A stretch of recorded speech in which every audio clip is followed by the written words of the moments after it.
there is one thing I used to find really confusing in cycling, it's saddle selection. Not only you have tons of brands out there, but cycling saddle come in all kind of different shapes and form. You have round saddle, you have flat saddle, you have wide saddle, you have narrow saddle, you have carbon saddle, leather saddle, plastic saddle, you have saddle with long noses, saddles with short noses, saddles with cutouts, saddles with a little bit of padding, saddles with a lot of padding, and on it goes.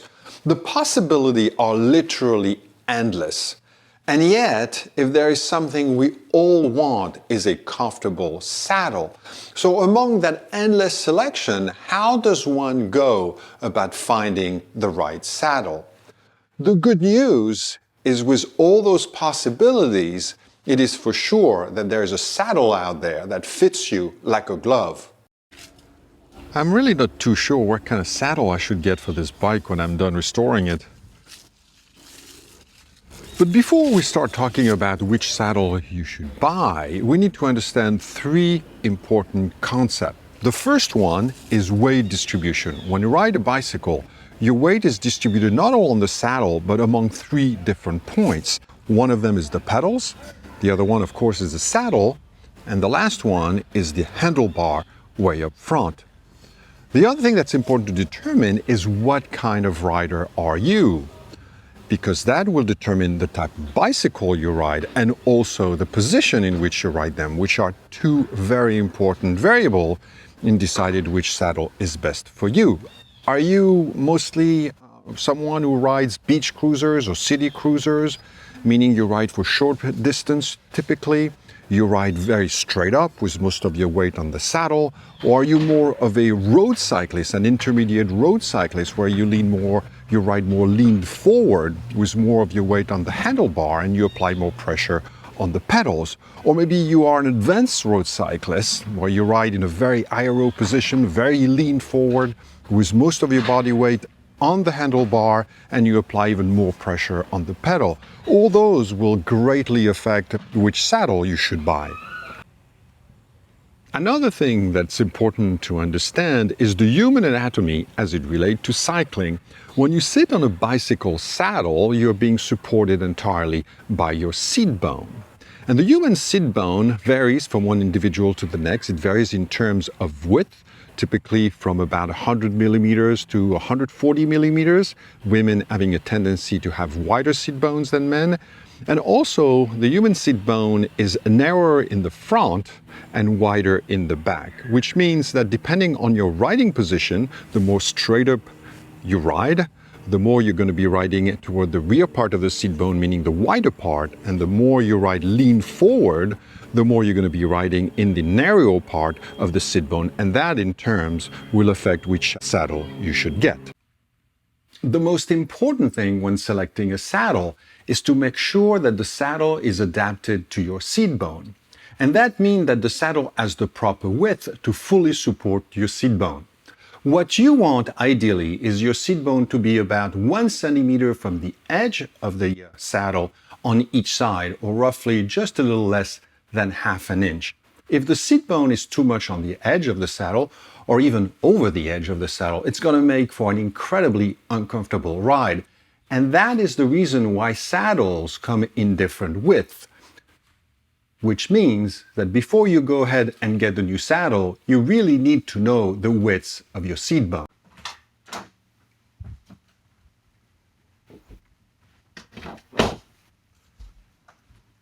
To measure your seat bone is actually pretty easy. All you need is a piece of cardboard, like this one, a pencil, and a measuring tape. So place your piece of cardboard on a flat surface, like this coffee table. Then sit on it and press yourself on the cardboard as hard as you can for about 10 seconds or so. When you'll get up, you will notice 2 pressure points on the cardboard. Mark them with your pencil, measure in between, and you're done. So now that we have analyzed our riding style, measured the width of our seat bone, We are finally ready to choose our new saddle. But which model? A short-nose saddle, a long-nose saddle, a flat saddle, curved, semi-curved? So before we go any further, let's take the time to look at the pluses and minuses of each different model of saddle, and I will also give you my 2 cents on each type of saddle based on my experience and my personal preferences. So let's start by looking at hard saddle versus soft saddle. It may sound counterintuitive, but the longer your rides, the more you will find a hard saddle to be comfortable. And the more you will hate a soft saddle. The reverse, however, is also true. The shorter your rides, the more you will appreciate a soft saddle, and the more you will be turned off by the initial rough feel of a hard saddle. I would say that if your average ride is under an hour, then go with a padded saddle. If your rides are longer than an hour and frequently last several hours, then I would definitely recommend you go with a hard saddle. The reason padded saddles are uncomfortable on long ride is twofold. First, when you sit on a padded saddle, the foam compresses. And when it does that, it adapts to your physiology. That, in turn, is what makes the saddle feel comfortable. However, the longer you ride, the more your body will sink into the saddle, and the more the padding will compress. At some point, the padding will become fully compressed and will no longer have any shock absorption ability. When that is the case, two bad things happen. First, since the padding no longer absorbs any of the bumps and shakes, you will in effect be sitting on the shell of the saddle, which in the case of padded saddle is typically a hard surface with very little or no flex. And secondly, the foam will be so compressed that it will enter into contact with your soft tissues and will give you discomfort. Hard saddles, on the other hand, do look and feel quite uncomfortable when you first sit on them in particular, but the longer you ride them, the more you will get used to them. And at some point in the ride, you will surprise yourself that you will have adapted to the saddle to the point that you will even have forgotten about it. There are two important things to keep in mind with hard saddle, however. You have to wear padded shorts. And secondly, you have to make sure that the shell has some level of flexibility. That is the reason I personally love carbon saddles with thin shells as well as leather saddle like the Brooks saddle, because both are hard saddles, they have no padding in effect, yet they have quite a bit of flex built into them. And that is, I believe, what makes them comfortable on long rides. What about flat versus round saddle? Let me start right off the bat by saying that I do not like round saddles. I find them quite uncomfortable all around. The reason for that, I believe, is when you sit on a round saddle, your seat bone is never fully supported since you are in effect sitting on a sloped surface no matter what adjustment you make. In effect, to me, the way I look at it, it's like sitting on the edge of a regular saddle, and that is never a good thing. However, even though I prefer flat saddles to round ones, I'm not a huge fan of flat saddles either. Typically, I find that flat saddles have a very hard shell that is inherent to their flat design, and that lack of flex in the shell makes them uncomfortable, particularly on long rides. My favorite saddle are slightly curved ones. They're also called semi-round saddle. I find them to be the best compromise. Their surface still provides good support to the seat bone, while their curvature gives them enough flex to make them comfortable on long run. Long nose or short nose saddle? This is really a question of personal preference more than anything else. I personally prefer short nose saddles for two reasons. One, I find that long nose saddles have a way to get in the way when you either move around the saddle or when you get on and off the bike. My bib would often get caught on the sharp nose of my Selle Italia, and I didn't like it for that reason. 2, I find it a little easier with short nose saddle to sit on the front of the saddle when you're going up a steep uphill, for example. So what about wide versus narrow? That is pretty straightforward actually. The more upright you ride, the wider you want the saddle to be, since most of the weight will be supported by the saddle.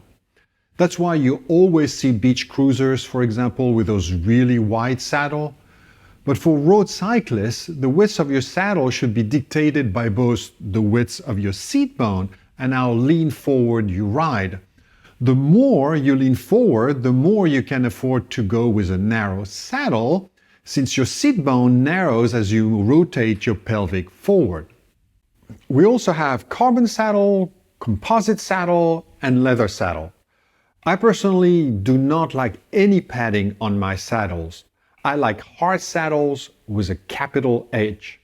However, if there is one thing that I want in my saddle, is I want the shell to have some flexibility. As a general rule, I find that high-end saddles, particularly carbon saddles, offer better flex in their shells. And that is why I am a big fan of full carbon saddles as well as leather saddles. Composite and cheap saddle, as a general rule, are just too rigid for me. Another consideration is saddles with cutouts or saddle without cutouts. When I first tried cutouts in my saddle, it didn't make as much difference as I thought it would.